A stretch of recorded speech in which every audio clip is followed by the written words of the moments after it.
भारत का वो दूसरा काम्बली जिसने घरेलू क्रिकेट में जमकर तूफान मचाया, लेकिन उसे कभी टीम इंडिया में मौका नहीं मिल पाया। लोग उसे कहते थे दूसरा कपिल देव। गेंद और बल्ले से मचाता था तूफान, लेकिन फिर भी कभी टीम इंडिया में नहीं मिला मौका। घरेलू क्रिकेट का शहंशाह 140 की रफ्तार बल्ले से मचाता था हाहाकार, फिर भी इस तूफानी खिलाड़ी को क्यों नहीं मिला मौका? जी हां, हम हमेशा विनोद कांबली के साथ हुए गलत बर्ताव की बात करते हैं। हम बात करते हैं कि विनोद कांबली को मौका मिलना चाहिए था, लेकिन नहीं मिला।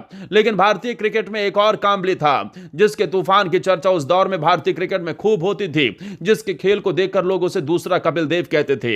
यह वो खिलाड़ी था जिसके पास 140 की रफ्तार थी और बल्ले में गजब की धार थी। इस खिलाड़ी को उस दौर में एक शहंशाह की तरह से माना जाता था। जिस दौर में भारत में तेज गति के ऑलराउंडर कम होते थे, उस दौर में इस दूसरे कांबली ने अपनी गेंद और बल्ले से ऐसे कारनामे करके दिखाए थे जो कमाल थे। लेकिन उसके बाद भी अफसोस कि इस खिलाड़ी को कभी मौका नहीं मिल पाया। चलिए आज आपको क्रिकेट के एक तूफानी खिलाड़ी के बारे में बताते हैं। इस खबर को पूरी सुनकर आप भी भारतीय क्रिकेट के सिलेक्शन पर सवाल जरूर खड़ा करेंगे।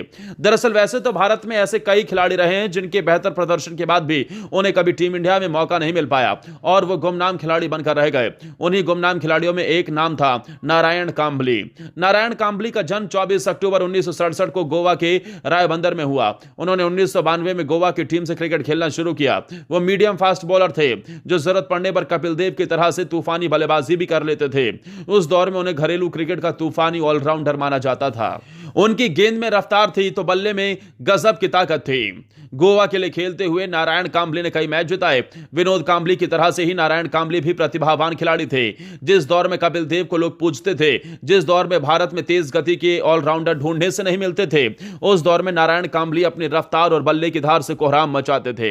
अपने बेहतर खेल के दम पर नारायण कांबली ने घरेलू क्रिकेट में अपनी पहचान बनाई, लेकिन कभी टीम इंडिया तक नहीं पहुंच सके। लेकिन अभी कहानी में ट्विस्ट बाकी है। अब आप नारायण कांबली के प्रदर्शन पर नजर डालिए। नारायण कांबली ने अपने करियर में 39 फर्स्ट क्लास मैच और 20 लिस्ट ए मैच खेले। फर्स्ट क्लास क्रिकेट में नारायण कांबली ने 72 विकेट लिए और 192 रन बनाए। 2 बार उन्होंने एक पारी में 5 विकेट भी लिए।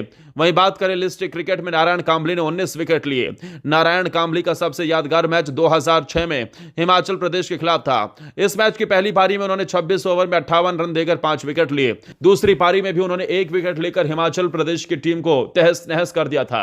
इस प्रदर्शन के बाद इस खिलाड़ी की उस वक्त बड़ी तारीफ हुई थी। लेकिन अफसोस, इतने बेहतर खिलाड़ी होने के बाद भी इस खिलाड़ी को टीम इंडिया में कभी भी मौका नहीं मिला। तो आपका इस खबर पर क्या कहना है और क्या आपको भी लगता है कि वास्तव में बीसीसीआई का सिलेक्शन कुछ खिलाड़ियों के करियर को खत्म कर देता है? कमेंट करके जरूर बताएं।